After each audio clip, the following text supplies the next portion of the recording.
Chris is a veteran broadcaster, author, and political analyst. He's on the Blaze Network. He's on WBAP. He's on AM 700. He does 3 shows a day, get his message out. You know how I am. I can talk all night. I won't anymore. Chris Salcedo.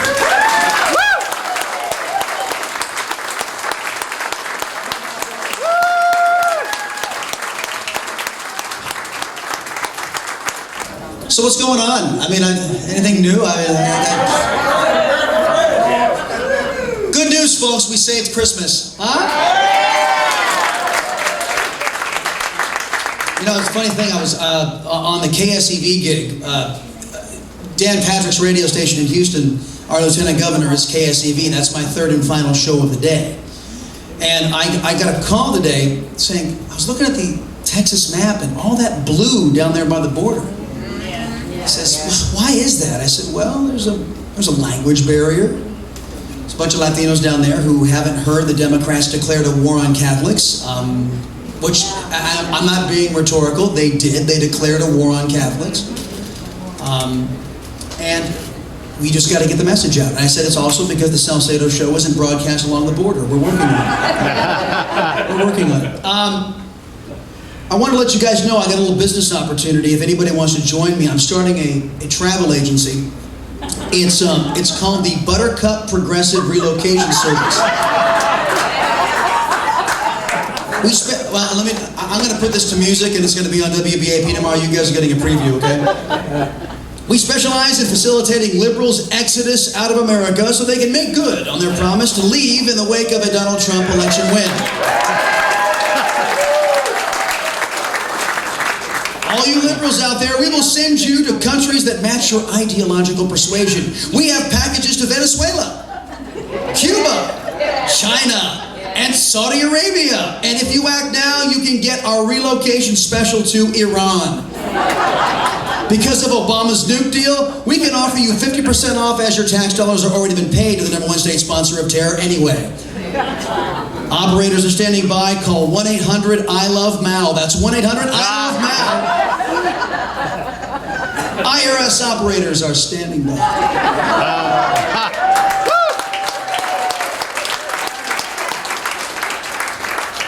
I'm putting that to music tomorrow. So, I meant what I said. We did save Christmas. We saved our children's and our grandchildren's liberties and rights for a generation. Thank God. Amen. I want to give you guys a little cautionary tale. I took a phone call from KSCB today. I want you guys to all be activated and ready to go. And when I was talking with Congressman Burgess and Congressman Sessions, I let them know in no uncertain terms that they needed to convey this message to Mitch McConnell. I don't want him to change the rules right now in the United States Senate, but if he is obstructed, if Donald Trump's list of 20 nominees are obstructed and they won't put anybody up, he had better go nuclear. Yeah. If he does not go nuclear, we know where Mitch McConnell's loyalties lie. Harry Reid, before he left, was laying, when he thought it was a Hillary presidency, it was a shoo-in. He was telling his Democrats, oh, those Republicans are going to obstruct. Go nuclear, go nuclear. He's already gone nuclear once. And if John McCain decides he wants to ride in again on his gang of 14, he just won re-election, God help us all. But there are new sheriffs in town. And we in the conservative movement have to let these folks know.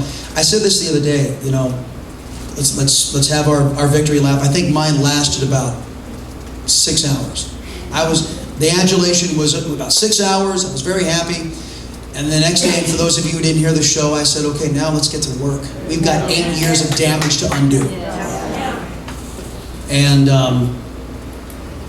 I still don't know which side Mitch McConnell's on. And well, I fear that he's not on our side.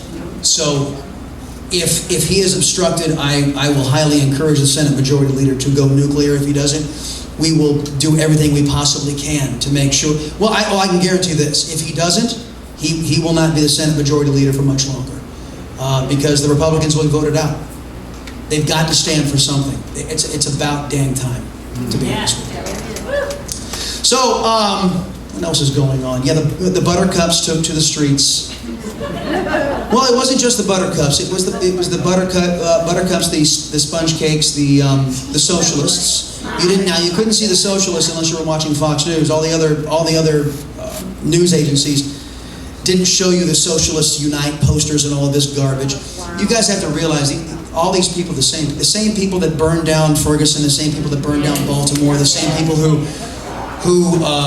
call themselves Black Lives Matter, Occupy Wall Street. They're all Soros paid. They're all the same folks. They just hopscotch all around the country, you know. And, yeah, exactly.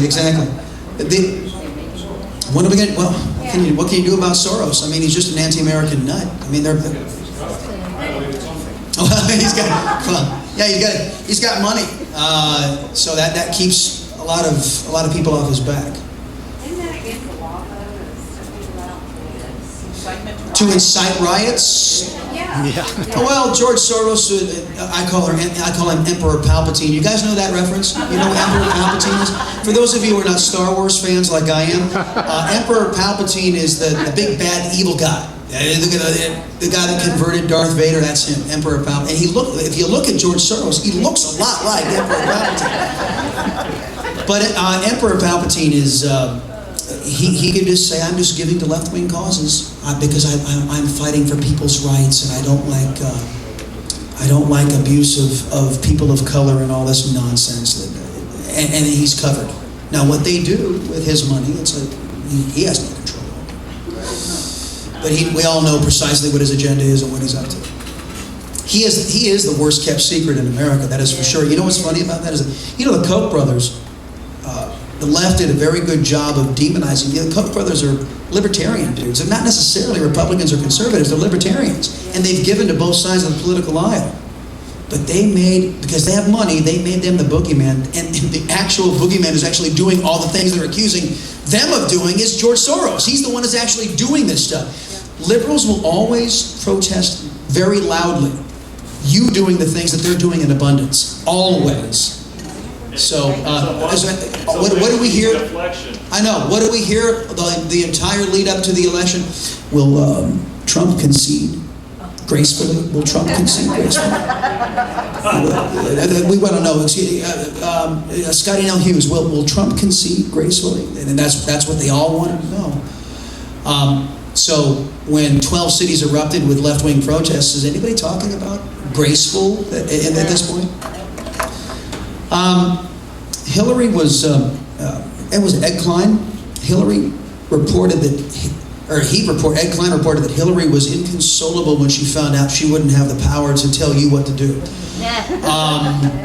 She couldn't stop crying. One of his tears she borrowed. Yeah, exactly. I wonder whose tears she taxed away. Confiscated, but she blamed in typical liberal fashion, because you know it's never a liberal's fault. It's always somebody else's fault. Obama's blamed Bush, still blaming Bush. Here we are, 2 months away before he's out of the Oval Office thing. Yeah. He's still blaming other people, blaming ATMs, blaming the Republicans. The Republicans. I wish the Republicans would have stood in this guy. I wish the Republicans could have been a pain in his rear end. Yeah. So she's blaming James Comey for her loss, and she's blaming Barack Obama, according to Ed Klein. I know, right? It's like, I wouldn't say that too loudly, sweetheart. But it just perplexed me, because Obama, I mean, he does this he has abused every bit of grace that the executive gets. But here's a guy who unprecedented campaigning for her and the abuse of taxpayer dollars to do so. You've never seen an occupier of the Oval Office like President Obama doing as much for a candidate in running for office as he did. Now, granted, every single speech he gave on behalf of Hillary, he mentioned himself about 200 or 300 times. I'm not exaggerating. The man couldn't stop talking. Well, he's never been able to start talking about himself. Oh, love up a clerk. Oh, it's about me. But she's blaming. She's just blaming other people. In our Hillary Clinton's concession speech, I got to say, and I said this yesterday, that she said all the right things. Whether or not she meant them, I'm not a mind reader. And you're all, no, she didn't mean it. But she said all the right things. And she also said something that was rather astonishing to me. She said, this campaign has never been about one person. Or one campaign. To which I responded, wait a minute, wasn't your slogan, I'm with her? How can you sit there and claim it wasn't about you when the slogan was, I'm with her? That I didn't understand. I brought gifts. I brought 3 copies of Liberty Rises. How many of you guys have heard of this book? This is my book. Makes a great stocking stuffer. This is conservatism meets science fiction. Foreword was written by my boss at the Blaze, Glenn Beck. Little plug here, Monica Crowley, and Jason Matera, my good buddy Jason Matera. So throughout the course of the evening, our visit together, I'm going to give these copies away. So now I have set the table, I think, adequately enough. Yes. Let's. What do you guys want to talk about? That's kind of what I do Monday through Friday, is to find out what you all want to talk about, sir. What are we going to do to get Congress to work a full week with so much to do? We got to get on these guys and say, hey, you can't come on Monday. Did you read that there was actually 42 working days for Congress this last session? 40. I think that was low. I think it's somewhere around 100, if I'm not mistaken. But I read 42.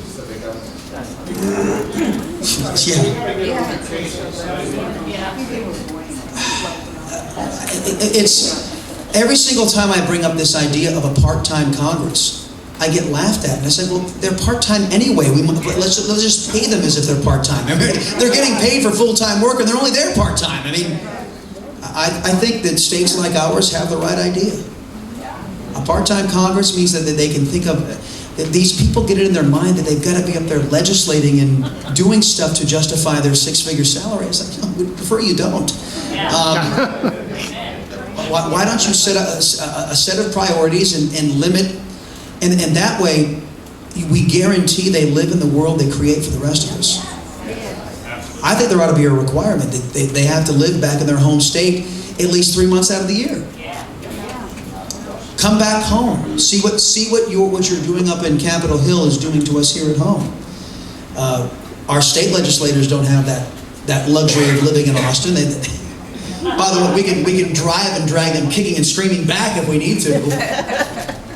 But it's getting Congress to vote themselves more responsibility or accountability. They'll give themselves all. Actually, no, they're busy giving responsibility to all these agencies and unelected bureaucrats. What Jonathan Turley, who is a liberal, but a constitutionalist liberal, says what he calls the 4th branch of government, which is this unelected bureaucrats, and when things go to pot, the elected official goes, hey, it's all his fault. And you know what? It'd be one thing if heads were rolling, but nobody ever gets fired. Nobody ever gets fired. It's astonishing to me. So, in answer to your question, there's so many other things on the plate that are ahead of that. I mean, it's a nice thing to put on the wish list. But We only got a short time to get it done. yeah, I know they've got. Well, in our minds, they've got 2 years. Start breaking some ground on a little wall. You guys know there's a 2006 Fence Act that was signed into law by President George W. Bush. It's not been funded. And I don't see Chuck Schumer or Nancy Pelosi caterwauling about, they're not fully funding government. I don't see anybody complaining about the Fence Act not being fully funded. I think that if Donald Trump were smart, and I've planted as many bugs as I possibly can, why don't you look at that Fence Act? There's money already allocated for it. in case Mexico doesn't pony up everything that you need, you have some money to draw on from there. There's a Fence Act already on the books. Why don't you avail yourself of it? Just upgrade it. Let's upgrade it to a nice, big, a huge wall. Who else? Sir, back there, hey. Tell us who you think he's going to put on his cabinet. He wants to know who do I think he's going to put on his cabinet. I am very afraid of Chris Christie's influence on this cabinet. Why? Because I fear too many hugs with leftists. I don't think he'll make it. He's already in trouble over that bridge case. Yeah, well, maybe not in the new administration he won't be. And so I'm leery about his influence. I am very leery about getting, and for those of you who are, and let me say, I'm not necessarily adversarial toward the Bush family, but they haven't accorded themselves very well as of late. I was very disappointed at, Jeb Bush not keeping his word. If you say you're going to do something, it took our senator a little while, but he did get around to the and he can't say he kept his word. So I'm very leery of influences from the moderate wing of the Republican Party, or let's just call them what they are, the Democrats of the Republican wing. I would not mind at all Rudy Giuliani being in there somewhere. Now, he is being floated for several positions. I would have put him in Attorney General. Trey Gowdy is also being floated for AG. I'm hearing Jeff Sessions being floated for that for AG. Secretary of State. Who was I hearing was Secretary of State? That would be nice. That would be fantastic. I don't think he's in the running. He wasn't a big Trumper. He wasn't out. He may be tapped. General Flynn. General Flynn, I think would be a good pick for the Defense Department. Yeah, I love Alan West. I love him to death. I have been, and I don't know how true this is. I've been told there are some skeletons in a closet that have not been brought out, and I don't know how true it is. It's all rumor mill, but that's why I think that maybe he hasn't been tapped for something bigger so far. I love him in the political punditry. We had him on the air the other morning on WBAP, and I love the man. That's and again, I have no idea if it's true or not, but it's been floated out there. And I said, I have often wondered, why hasn't somebody tapped this guy? He's smart, he's articulate, he's a God-fearing man. And you guys, I don't know if you guys heard on WBAP, he was singing to the Lord. He was at a church service. It was pretty awesome. So at this point, I don't. Say again? Department of the Interior? Yeah, I'm hearing Rick Perry may be a good Department of Veterans Affairs, which I think we could do far worse. I think Rick Perry, it's in his heart, and he would go to battle for these folks, and they need it. They need it.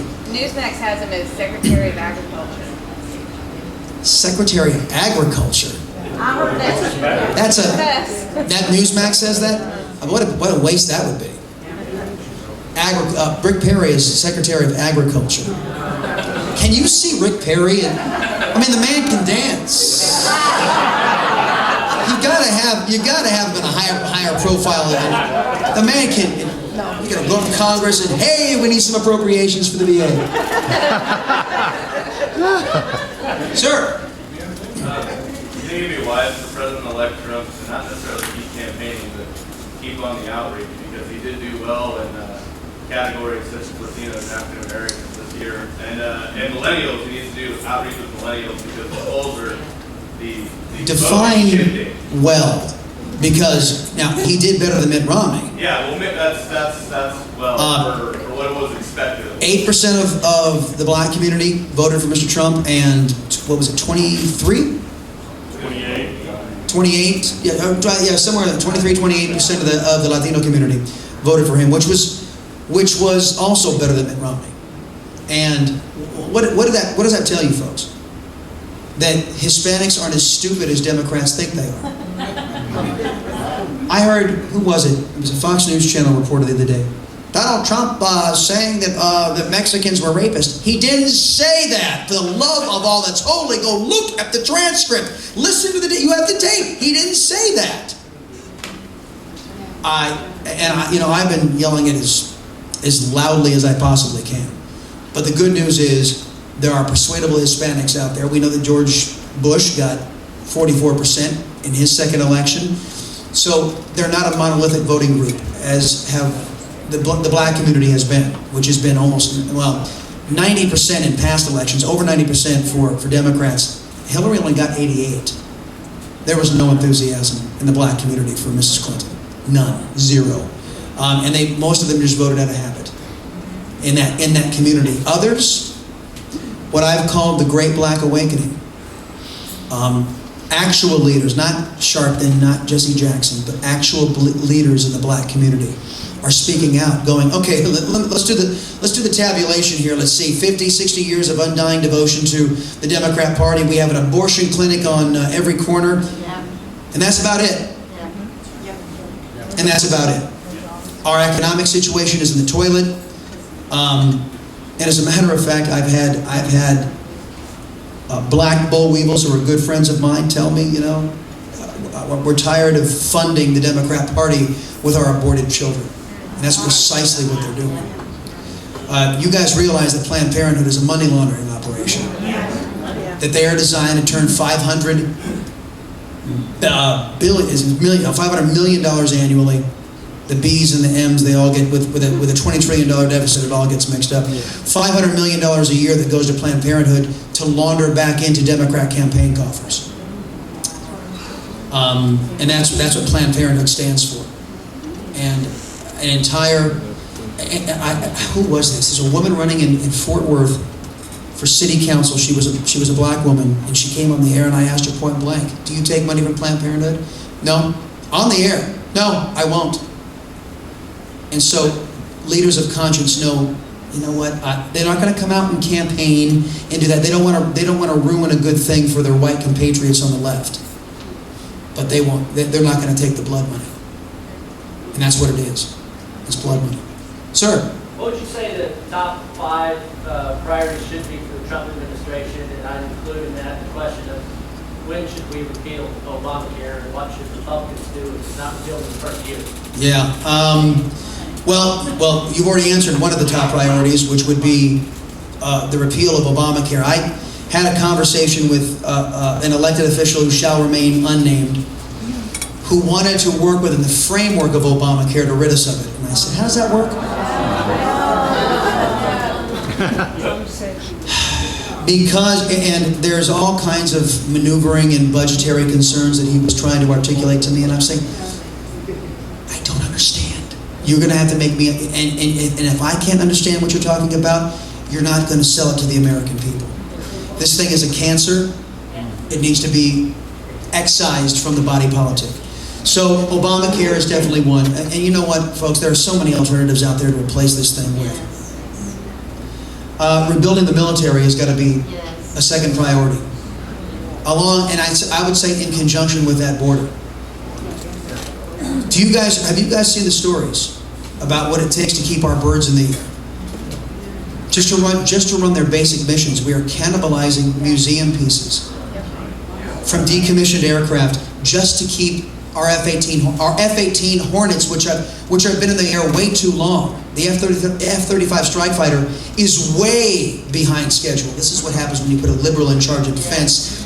He's too busy fundamentally changing America to worry about all this stuff over here, the military. So that is a priority. The third I think that's 3. That's 2 and 3, and they're neck and neck right there. And the border. We are not safe. How many more times do we have to see a story about another illegal immigrant? And I'm not being Latino specific, because if you guys don't know this, I know I'm probably preaching to the choir here, but just because you're Latino doesn't make you illegal. The liberals want you to think that. And the Brian Williams Press. You guys know what that reference is? Yeah. You know who Brian Williams is? He's the liar. And that's why, well, no, he is. And that's why he was banished to MSNBS from the...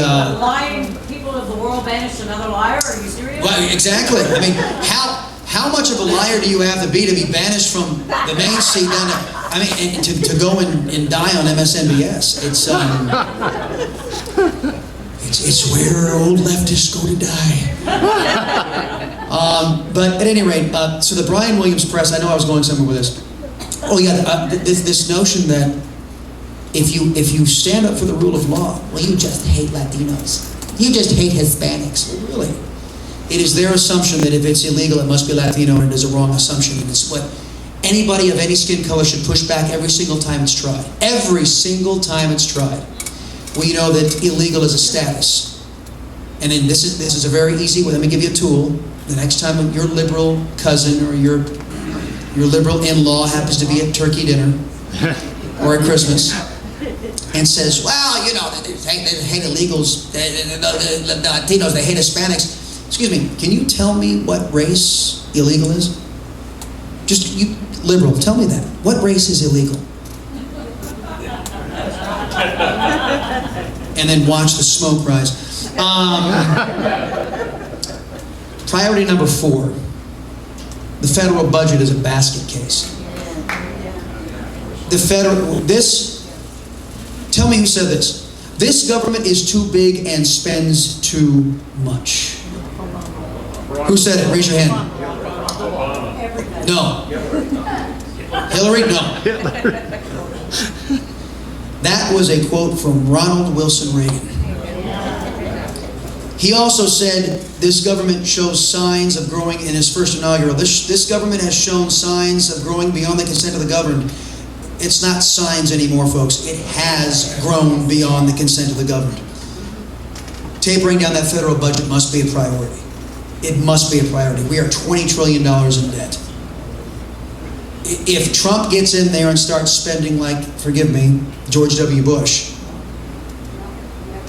what have we gained? What have we won?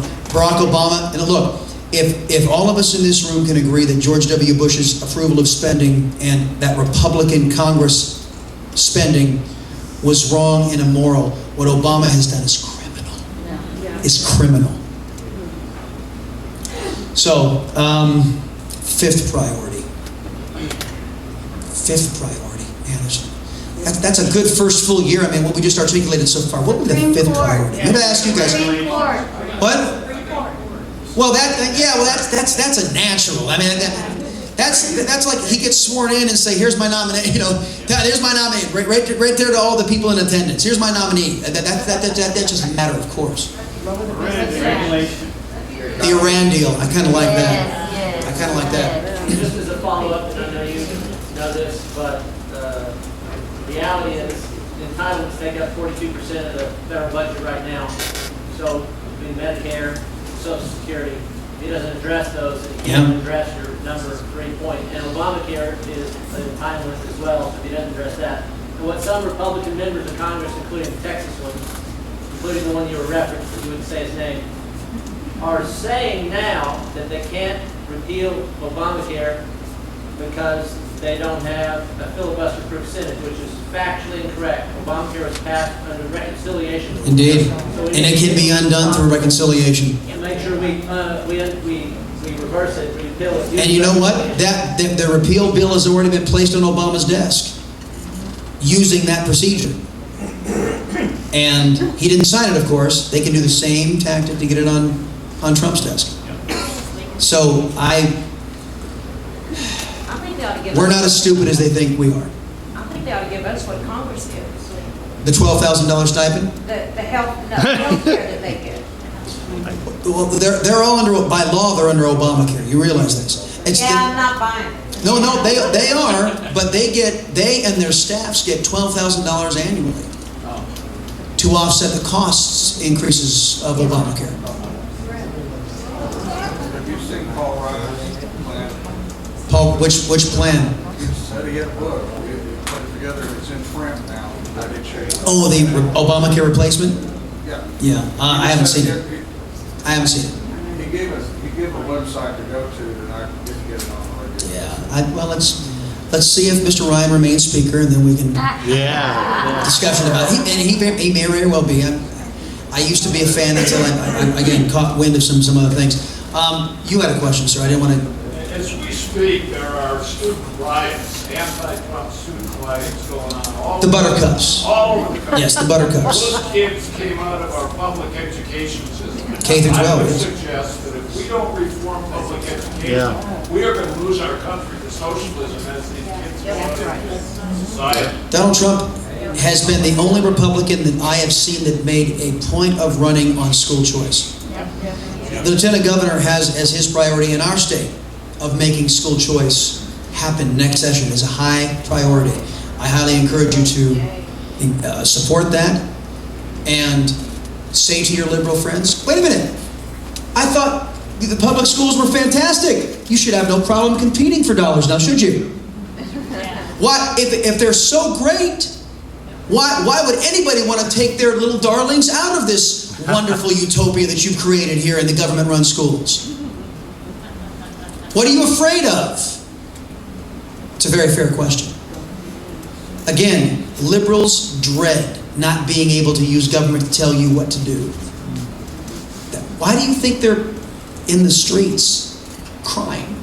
The Buttercups. By the way, I'm your travel agency tomorrow. Yes. Will you be offering free Play-Doh and coloring books to the No, the free crayons and Play-Doh will be for like Cher and Joy Behar and Miley Cyrus. Well, Miley Cyrus. Oh, that girl has issues. Yes, ma'am. Back in the back. First said that he was going to address reversing the executive orders that are unconstitutional. I would Yes. add to that Congress needs to outlaw executive orders, period. They can't. And they can't do that, but the nice thing about an executive order that was many believe Obama's executive orders went beyond his scope. I mean, here we have a sitting occupier of the Oval Office who has been found by the Supreme Court to have violated the Constitution on several occasions.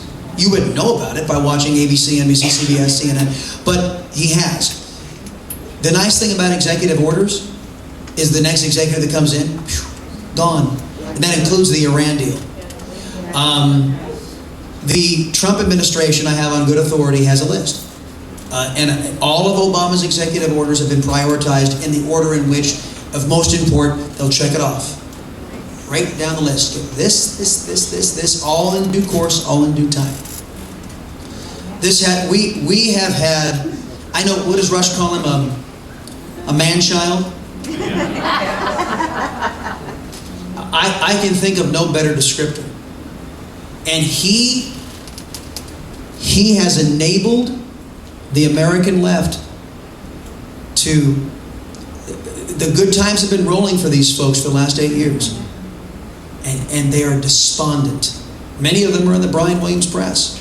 Despondent over this idea, damn it, they're going to have freedom of the individual. They're going to be able to choose their own way. They can't stand it. They can't stand individual rights and individual freedom. They're collectivists, they're Maoists, they're Stalinists. I mean, just affix any left-wing label you want. It's who these people are. And by God, the timidity from our elected leaders, as I said to some congressman recently, you guys have got to go to a clinic to figure out how to talk to these people. Trump just showed you how you talk to these people. They're not your friends. Well, it was said to me, well, you know, some of these people are our friends and we can utilize them. Look, if you're sitting down with anybody from, most people, from ABC, CBS, NBC, there are still some journalistic boll weebles out there who remember what journalism is. And I, as a conservative, value good journalism wherever I can find it these days because it allows me to make an informed opinion. But chances are, 9 times out of 10, if you're a Republican or you're a conservative and you sit down with somebody from the big 3 networks or CNN or or the NBC networks, chances are they hate you. And I'm not exaggerating. They hate you with every fiber of their being. They think you are rude. They think you unintelligent. They think that you don't have the brains God gave a soda biscuit. And those are the ones who say they respect your opinion. The other ones behind the scenes can't stand you and don't care about your rights or your liberties or what you think you deserve, because you're not the smart people, you see. Sir. About term limits and draining the swamp. Say again? About term limits and draining the swamp. That's going to be up to us. Term limits will be up to us. Say it with me, folks. Article 5. Convention. That is up to us.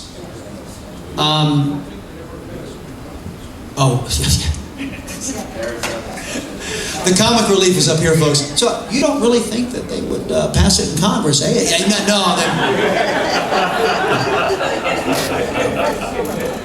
No. The show will keep an emphasis on Article 5. We do not let up. There are going to be some who are tempted, and this was the lesson from the last time. You know that Article 5 convention, the last time it gained steam, it was just before. It was 1982. Ronald Reagan was in office. Just got in. The program started taking place. We scared the living daylights out of the establishment then. We were 2 states shy of Article 5 then. They came up with an initiative, and I can't remember exactly what the subject matter was, that they knew would not pass judicial muster. They passed it recognizing that the vast majority of the people wouldn't understand what was going on, knowing it would be struck down. By the time it got passed and the people in the Article 5 movement had said, we won, and Congress finally acquiesced and did something about whatever this issue was, the issue was sent up to the Supreme Court, it was struck down, and it was over. And by then, all the energy had gone out of the movement. We can't take our foot off the gas on this one. I said this before the election, and I mean it now. We cannot be complacent any longer. The biggest part of this experiment, the American experiment, is our participation, our informed participation. That means our kids, which is a big part of breaking this status monopoly, the indoctrination monopoly, giving us choice, making them compete for a change. It'll improve education too. Oh boy, who can tell me who Leonard Cohen is? Canadian singer? He just passed. Breaking news. I thought I'd give you guys breaking news. Fox News reporting that Leonard Cohen, Canadian folk singer. Anything I know? Oh, really? Okay. Well, that stinks. Now these things always go in threes too. I mean, good grief. Sir. Let's come back to the Brian Williams Press. The press. Since you're a member of that community. Not anymore. I used to be. You guys remember I started out at CBS 11 and TXA, right? When I got here in 2006. Yeah, I used to be on. I was a news guy. Well, you probably have insight. Mm-hmm. We obviously, as a country, have a pretty serious problem with these folks. Yeah. We've got to do something about it. What is it, in your opinion, that can be done? Well, the nice thing that these journalistic enterprises are private enterprises. They work on ad revenue. They work on audience participation. So if you don't participate, guess what? Today, as a matter of fact, I just did this today. And I won't be talking much about it, but it's going to stay on the Chris Salcedo Show Facebook page. You guys remember a woman by the name of Donna Brazile? Donna Brazile was given questions from CNN, and she funneled those to Hillary Rodham Clinton during the Democrat primary. They did not give those questions to the anti-American socialist Senator Bernie Sanders, because Donna Brazile, as a paid contributor to CNN, also as a head honcho of the DNC, coordinated with the Hillary Clinton campaign to make sure that she was informed, because Mrs. Clinton doesn't think very well on her feet. She doesn't like surprises, so she fixes everything. So this was found out courtesy of WikiLeaks. And 2 weeks after these revelations, not just one question, it turned out to be an avalanche of questions.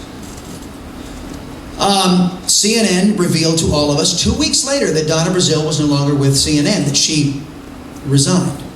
I can tell you it wasn't a resignation. She was allowed to say she resigned, but she was asked to leave. And then CNN said, nothing to see here. All done, all taken care of. I have questions. And the American people have questions. First, chief among them, how does Donna Brazile, as an official representative of the Democrat National Committee and a paid contributor to CNN, how does she gain access to debate questions, number one? Number two, did Donna Brazile, she's a Democrat now, she's a Democrat and she's a liberal, did she steal them? It's entirely possible she stole them. She is a lib, I mean, come on. It is entirely possible she stole those questions. Did she? Did one of your low-level staffers give her the questions on multiple occasions? Is it CNN policy that your paid contributors have access to debate questions and are able to furnish them to one side in a debate? Is that CNN policy? We called, the Chris Salcedo show called up CNN, talked to their PR, I left a message on their PR line and asked for a statement. We wanted a statement. We would have read it on the air. They did not have the common courtesy to even return a phone call back. So today on the Chris Salcedo Show Facebook page, we put up a petition from change.org demanding that CNN conduct an independent audit, an independent investigation, come to the conclusion of how something like this could happen, because let me assure you that real journalists don't allow this kind of thing to happen. Real journalism does not look like that. And we are asking the public to sign the petition. Tell your friends, tell your neighbors, if they're interested in knowing. If you don't, and again, this is because I value real journalism. If CNN wants to restore its integrity, then it's open to them to do so. Be transparent about it. Let them know this is what happened, and this is what we've done to correct it, and then we can move on. But just saying, oh, we let Donna Brazile go, and hey, look at the election over here. We hate Donald Trump. That is not enough for me. And you know what? We do this every cycle, and I was told this today by somebody who's a friend of mine. Chris, can't we just move on? I mean, come on. We won. Can't we just move on? Nope. And I said, we do that every time. Yes. We move on every single time. And what happens? They come back with a ferocity because they got away with it once. Yes. And they think they can get away with it again and again and again. And well, come on, we gotta unite, we gotta come together. Okay, maybe you do. Yeah. I don't.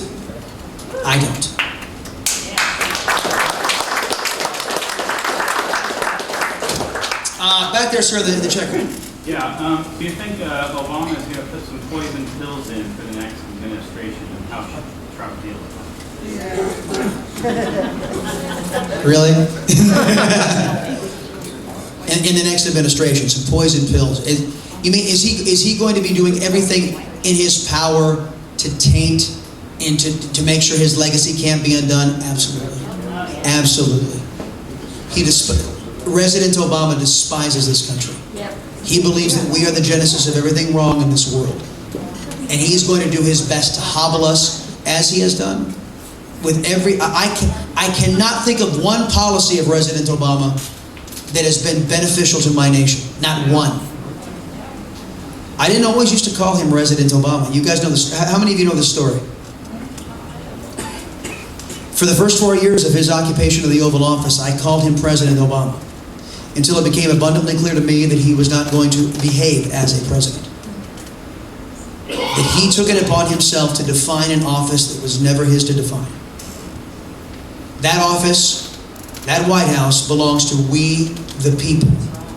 And he should have conducted himself in a manner commensurate with our expectations, not his own. That's right. But as we articulated earlier, in Obama's mind, it's all about him. That's how he shows up to a Hillary Clinton speech and mentions himself 200 times. It is a function of narcissism and of liberalism. Sir? Once in a while I go on the Twitter hashtags and entertain myself to see the lack of knowledge on the left side. And they bank on that, you know. Yeah, today I went on there. Having graduated high school, I took a government class, and I saw that young liberals are already talking about the impeachment of the president-elect. And they don't know how a constitutional republic works. It's obviously a reflection of our education system. Yes. How can we, obviously with school choice, but how can we do that nationwide? With places like California where the teacher union has a stronghold and is the strongest contributor. California, I'm glad you brought that up. You know, how many of you guys are aware of our secessionist movement here in Texas? Now, I've not openly advocated for secession. Although I could have been really persuaded had Hillary won to actually give it a second or maybe a third look. We were called what? If we even considered the idea, even looked into it, we were called what? Idiots, kooks, freaks, anti-American, revolutionaries. Yeah. So, after Trump's win, the Cal Exit group, I'm not lying, started trending. They want to secede. Yes.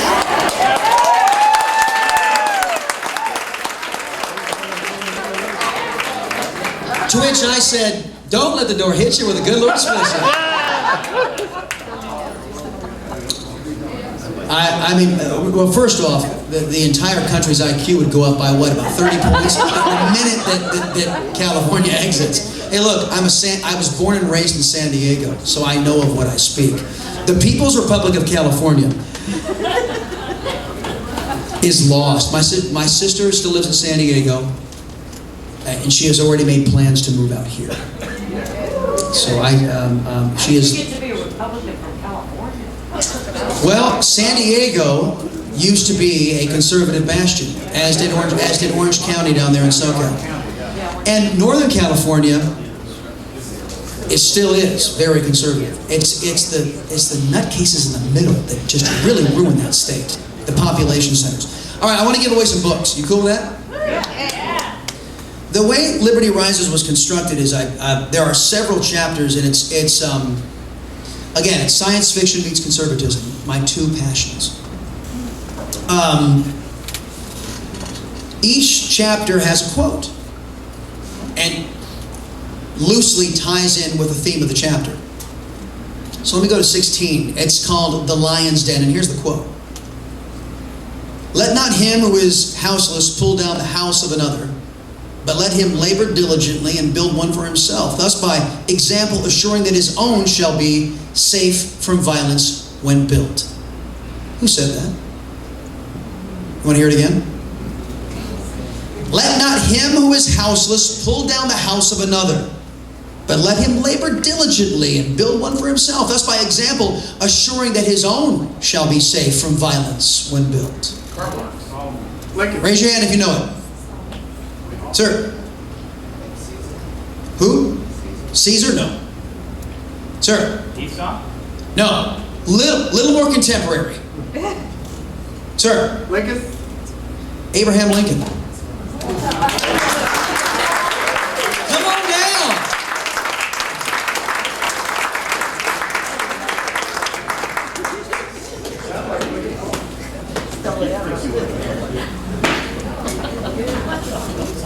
Now I'm just choosing these chapters at random. I didn't memorize them all.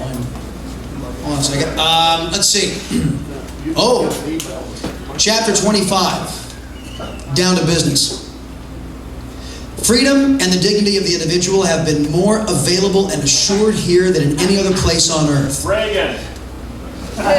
Raise your hand. Who said that? That's you. Come on up. Huh? I spent 5 hours today looking at Reagan stuff, so. Maybe I can do it in a Reagan voice. Will? Freedom and dignity of the individual have been more available and assured here than in any other place on earth. The price for this freedom at times has been high, but we have never been unwilling to pay that price. Ronald Wilson Reagan. Yours. Come on down.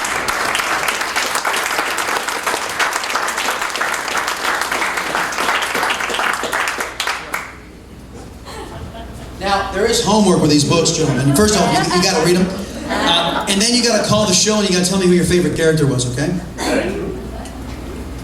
Let me see. I got to choose more challenging ones. Those were kind of easy. I know you'll never get that. Hold on.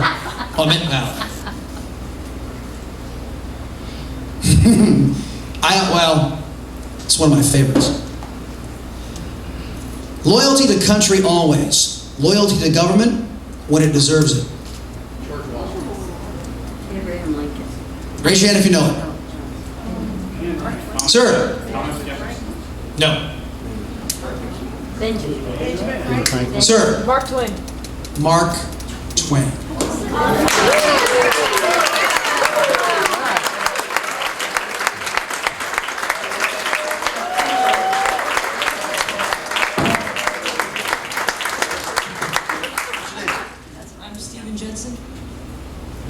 The future, ladies and gentlemen.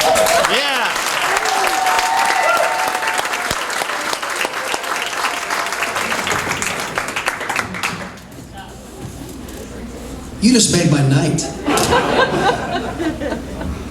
No. Hello? Should know better than to touch that thing. Man, that was really cool. Hey, you just made me speechless. That's tough to do. I gotta talk 6 hours on the radio every day. You know, I still can't get my own kids to read the dang book. Sir, ma'am. A border question, yes. Right.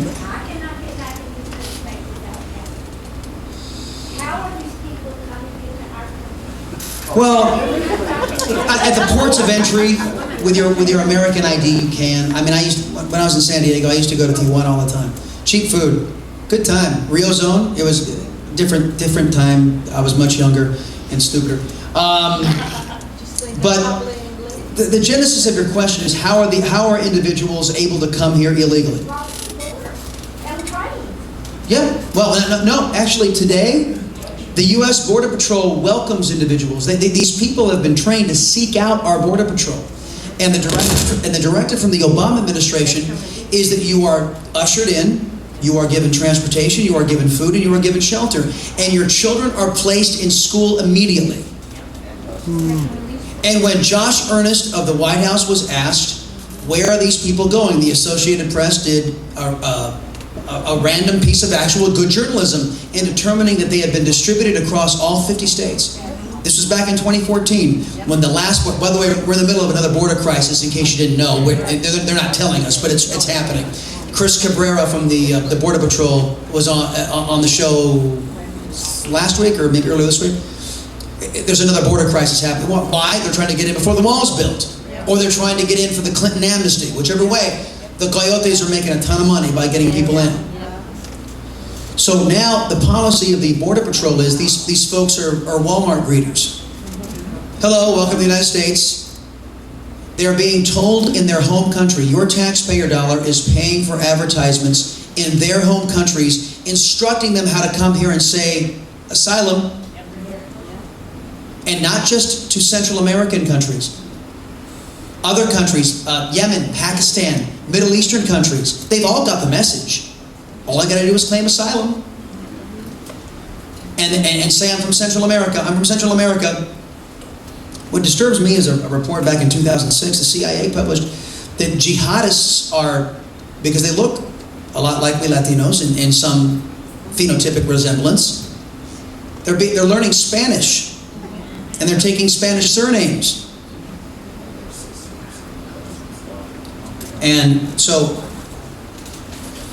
The reason why you're not hearing, and I don't know of any Republican that ran on this. Can you guys recall any Republican? Know why? Oh, we need the Latino vote. I have yet, well, maybe just the circles I run in, but I have yet to meet an Hispanic that says, I just love illegal immigration. I love breaking the law. I don't know anybody like that. But the assumption is that the Latino community just is infatuated and in love with breaking U.S. law. And it's nothing can be further from the truth. How many illegals do you think voted? The problem is we don't know, and that's the problem. Yeah, I mean, all of California, they have driver's license. Any state that has driver. Did you guys hear the quote from Obama when he was out there? When you vote, you're a citizen, he said. No, sorry, that's reversed. You don't vote unless you are a citizen, sir. And that, what was her name? Was it Rodriguez was her name? Gina Rodriguez, that's right. This mindless twit. And that's about as kind as I can be. She was a mindless twit.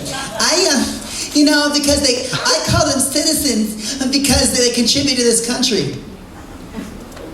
They're citizens because they contribute. Well, my tax dollars contribute to a heck of a lot of countries around the world. What do you mean? So I get to go vote in Iran's election? Yeah, about 1.7 billion of my dollars just went over to Iran. Oh, well, I contributed. Let's go vote. Yes, ma'am. Obama has 2 months left. Besides his pardons, Yes. which we don't know how many that's going to be, what do you think he might want to accomplish now that Hillary can't continue this program? What do you think he might try? I shudder to think. You know, I quit saying never a long time ago with this cat.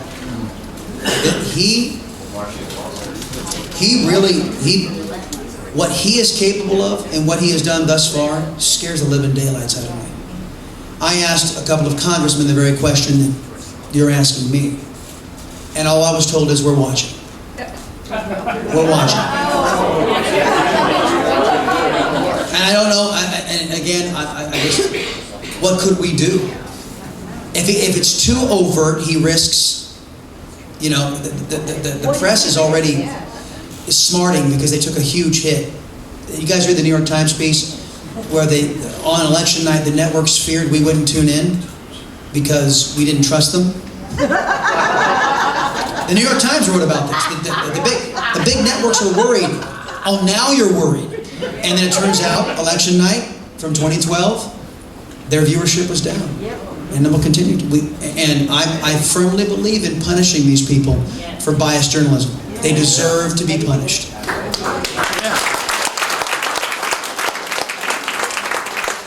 Because it's a marketplace.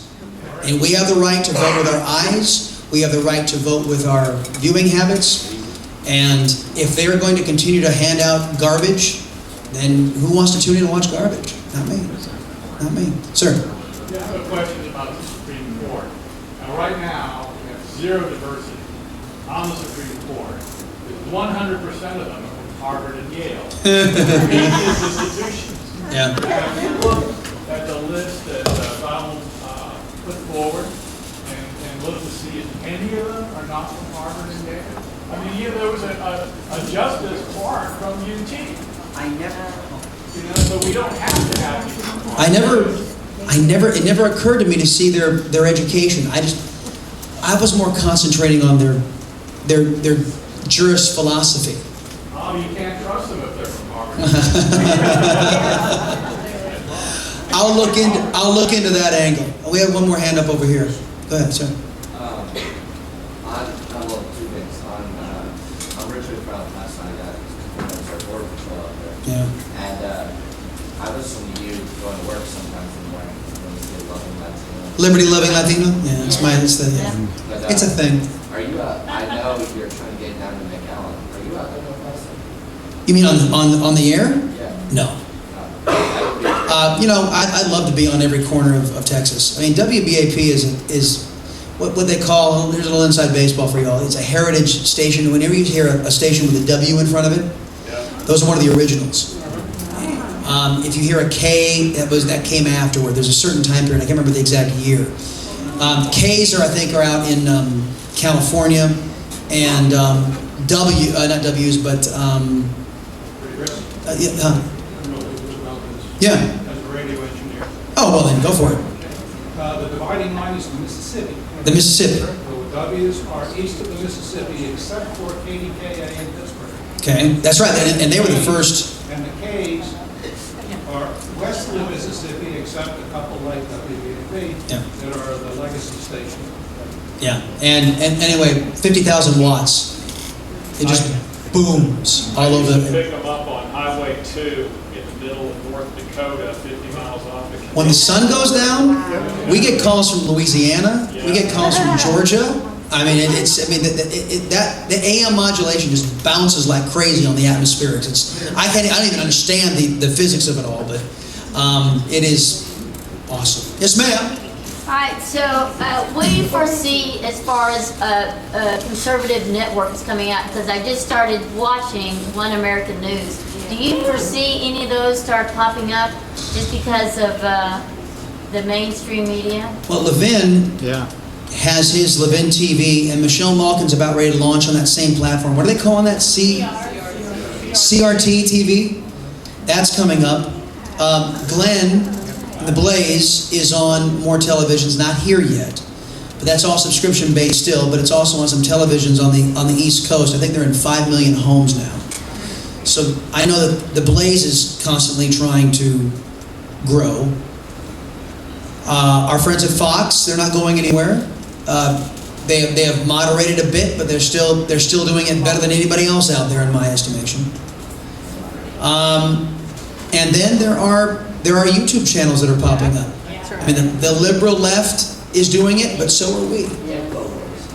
Yeah, InfoWars, my competition. I like Alex. Don't get me wrong, but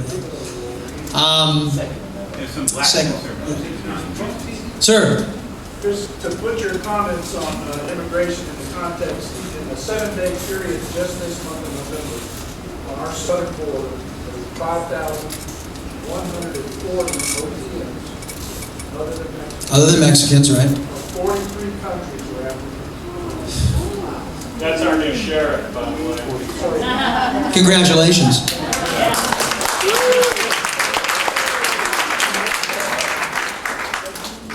It's also important to know, though, that the Mexicans have usually within 24 hours. Right, if it can be determined their identity. Many of these folks that we're coming across don't have identity, and that works to their advantage. And a lot of our friends, a lot of the coyotes know the score, and they'll tell, look, if you're from Mexico, just don't say you're from Mexico. They know how to game the system, and this is the way Obama has wanted it. And frankly, folks, it's the way the Chamber of Commerce, the folks who used to be our allies, the way they want it to. On that score, I'll say one more thing. I don't know if you guys have heard me refer to the insurance companies as the traitorous insurance companies. You need to understand that folks who used to be titans of industry, who used to partake in the free enterprise system and the capitalist system, have found it much more easy and much more convenient to jump in bed with big government. Consider that the insurance industry conspired with President Obama and his Democrats and some Republicans to force you to buy their product. Not only to buy their product, but a more expensive version of their product. And they did so like this. Now, those of us who understood the free market warned them, you're signing your own death warrant. When you create a false market, that's precisely what it is. It's a false market, and you will not, and they're losing their shirts. And what I've always said is, good. Let them die. Yep, exactly. And let that be a lesson to any other company or big moneyed interest that wants to subjugate us for their own enrichment. That's not America. You want to get in there and compete, you want to get in there and build a better widget, you will have our backing every step of the way, and we will try to keep government off of your back. But But you go in there and you want to sell us out, and you want to force us to patronize you and not work for it? That's not America. That's Cuba. Yes. Ma'am, I didn't want to give you short shrift. Go ahead. We live in a very red county, and we don't perhaps have as many Hispanics as other places. So Yeah. I'm thinking part of what we need to do is figure out how to reach other Hispanics and talk to them about these things. I almost made it through. I almost made it through this presentation without being asked that question. You know, and I say this on the air. Inevitably, I am asked by Republican groups or conservative groups that I talk to. I mean, almost without fail. You know, Terry. Yes. How do we reach Hispanics? How do we reach them? And I've talked to congressmen, I've talked to lawmakers, and I've talked to the folks, and I've said, there's one secret. Lean forward. Lean forward. I'm going to tell you. Secret. Talk to them. Where? Like, do I need to go to Hispanic events? Do I need to go to Catholic churches even though I'm not Catholic? Where? How? There are Hispanic organizations all over the place, even some that would allow a conservative to speak. What's the name? LULAC. LULAC has, allegedly, LULAC will allow differing points of view. Catholic organizations are a great place to start. Again, using the predicate that, hey, I sympathize with you. Your faith is under attack by left-wing extremists. I really sympathize with you. I want to help you. A lot of practicing Catholics don't appreciate that. Did you notice that Catholics were up for Trump? Back when I was in Virginia, before I came back home. There were bumper stickers, Obama bumper stickers on cars in the Catholic church that I attended. I was like, you got to be kidding me, really? These fake Catholics who are out there, and I have no compunction calling them that. You cannot support the abortion party and call yourself a Catholic. And for those of you who are not Catholics in this room, it is that definitive. For those of you who know the traditions of the Catholic Church of 2,000 years, there's no compromise on this. Despite what John Podesta tried to do by founding these fake Catholic groups, saying, oh, they took out 20 cities, they took out full-page ads, calling themselves Catholics, talking about we're pro-choice Catholics. I talked to my priest and I said, and the bishop, to their credit, the Dallas and the Fort Worth bishops put out notes on this, and it was read at all the masses. These people are not Catholics, and the Catholic doctrine has not changed on abortion. And my preacher said, do you realize how much money that took to place full-page ads in 20 major cities across the country to pawn yourself off as a Catholic? So the reason I give you that story is part of ammunition. It opens up the door. Many Latinos find that, and that's why the Democrat Party is throwing blacks overboard. Yep. Because the population isn't growing. The demographics are scary. When you've got 12%, when what was it? In 2012, it was Mississippi. 72% of the abortions performed in that state were to black women. In New York City, in 1 year, and I can't remember the year, but the stat is out there, more black babies were aborted than were born. There's a name for that. It's genocide. And it's brought to you by the Democrat Party in service to their campaign coffers. Take that message with you everywhere and anywhere inside the Latino community. Talk about economic development, talk about prosperity. The conservative message is the superior one.